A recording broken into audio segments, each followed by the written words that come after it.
What we're going to do now, and this is a really important factor, that before all of these electronics, the original beat came from the heart and the soul, the body, right? It came from the people, the person, the speech, communication through vibrations, etc.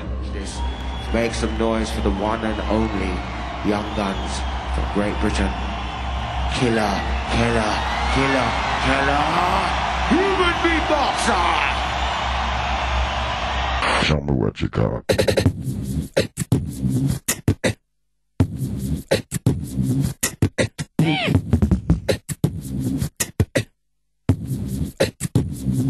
Baseline, baseline, baseline, baseline, baseline, baseline, baseline.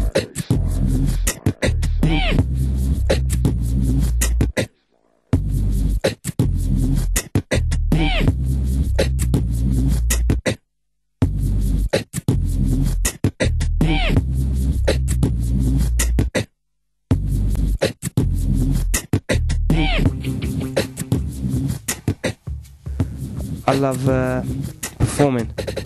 I love performing. I get my kicks out of that really badly. I love performing to people, man. It's all, you know, just the control. It used to be like a real hard time when I was younger, because, you know, like, I mean, I've been doing it since I was like 19 or something.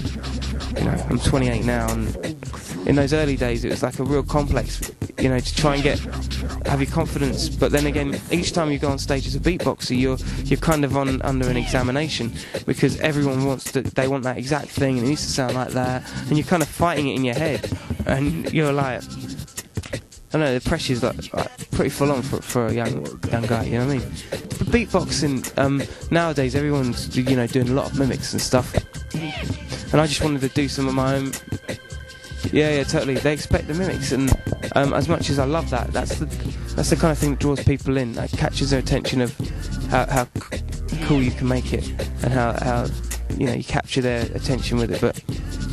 But when it comes to things like Can't Slow Down or Check, the thing I did at the start, those are kind of my own routines that, I don't know, a fair few people go away remembering, because they hadn't heard it before, and it was coupled next to a mimic or two, you know. So, and they walk away thinking, was that a mimic or was it his own, you know? And that's what kind of works, you know. It just means that you're making original material and you're doing your thing, and that's proper composition, I think.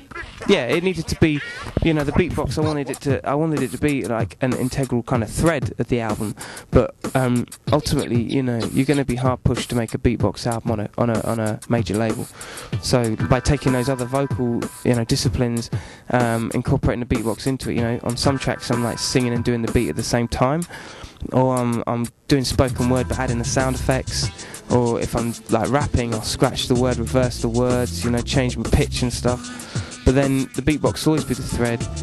Then couple that with like a string quartet, a piano, backing vocals, you know, instruments that I can't do with my mouth, you know, so people can tell the difference. You've got a soundscape, you know what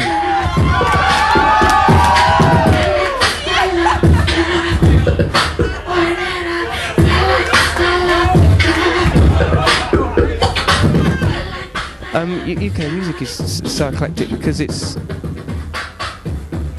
I don't know, it's the weather, man. It's just too wet out there. You've got to do something, you know what I mean? You can't spend too much time thinking about it. It's raining, you know. You just got to make do and work through these things.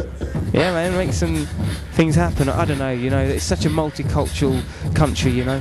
You know, in London especially, and all the other major cities, Birmingham, Leicester, Leeds, you know, Newcastle. You know, there's just it's a melting pot for so much stuff, melting pot. I remember when I met 50 Cent, and I played him some stuff, and we listened to, he had me beatbox and stuff, and, you know, it was up in a hotel room in London somewhere, I can't remember where it was, but it was all very kind of like premeditated, and he was like, yo, you know what, you should be like the Fat Man Scoop of beatboxing. You should be, you know, throwing words out and throwing things out with your beatbox and doing like a kind of let me clear my throat kind of thing. I was like, cool. So I went away with that. And then Pharrell was like, yo, you should be the, you know, the new school Biz Markie, and you should be like singing and rapping, but with beatbox threaded through it. And I was like, okay, cool, I'll go away with that. Then I went on tour with Super Fairy Animals, and they were like, right, just concentrate on the music. You could be like an instrumental piece of you know, music. You don't have to even have any vote. So like, there's so many different ways of being put across, but each one of these people had different audiences, so you just kind of got to gather it all together and come up with something. 1212 earwax.com inside the place. KillaKela.com. Check it.